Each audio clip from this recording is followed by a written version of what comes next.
Hello everyone, welcome back to my second video. If you are watching for the second time, then I am absolutely amazed, but thank you very much.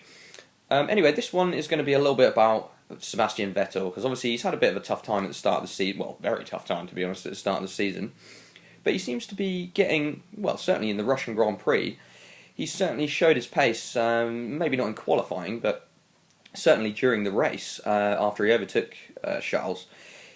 It was really, really good. So, I mean, let's go back to Saturday. Obviously, Saturday was kind of what we expected after Charles' performance in the previous races, where he's slowly getting a bigger and bigger gap. Race pace is relatively similar, but obviously Charles seems to be getting higher on the grid, so he's going to be winning if their race pace is the same, which is what we've seen. I think it's now 8 or 9 in a row that Charles has come out on top in qualifying, which against a 4-time world champion, as I said in the last video, is just incredible. But the Russian Grand Prix on Sunday, something seemed to change, and Sebastian kind of seemed a little bit more like his old self, which I actually was really quite happy to see. I was never a fan of Sebastian when he was in his Red Bull days.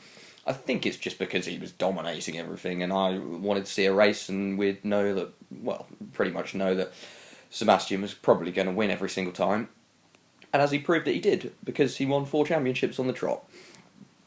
But anyway, he seems a little bit more like his old self, and his pass on Charles at the start, that showed intent, that did, and he just breezed past him. I mean, Charles had a terrible start anyway. If there was no team orders, as I said in the previous video, Vettel would have still overtaken him. If you look back to last year's Russian Grand Prix, Valtteri Bottas started in 3rd and was leading into turn 2, I think it's called, but it's really turn 1, I think. So yeah, 3rd is a really good place to start. The Mercedes obviously didn't have the power to keep up with the Ferraris off the start, and that was evident. But Lewis Hamilton, to be fair, did an incredible job of just keeping that Mercedes in the mix. Bottas was actually quite good as well. But anyway, so we get into sort of lap 3. Charles is complaining on the radio, as I've already covered. I wasn't really a huge fan of that. But Vettel, very calm on the radio, just saying, tell him to close up, tell him to close up.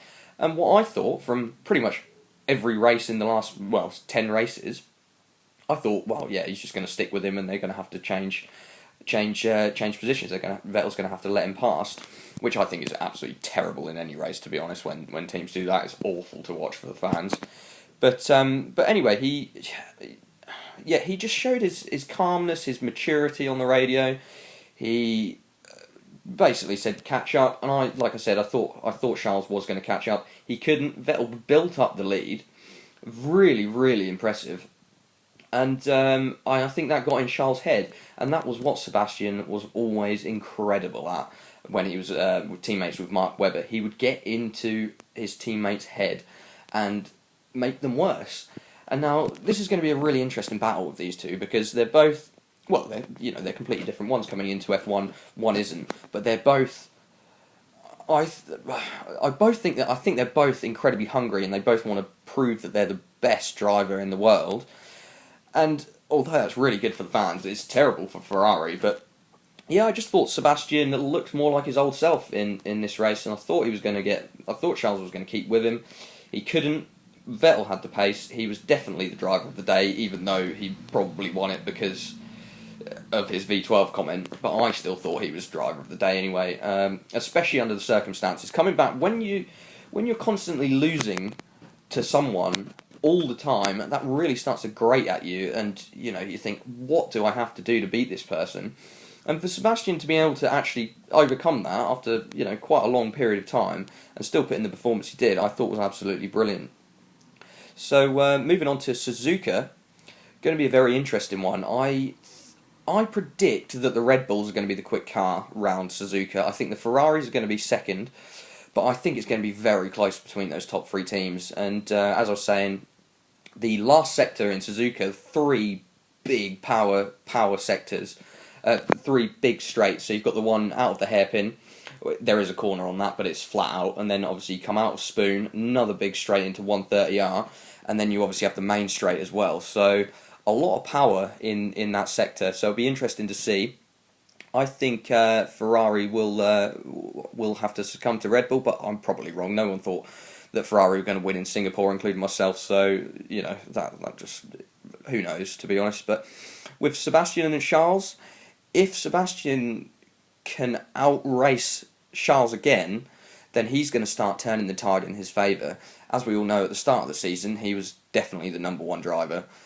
You know, Ferrari said that all the time, that Sebastian will get the priority. Now they're allowed to race, and I think that will remain despite whether or not Sebastian does improve on his performances. I think that they will still remain the same, but be interesting to see. I think massive week for Seb.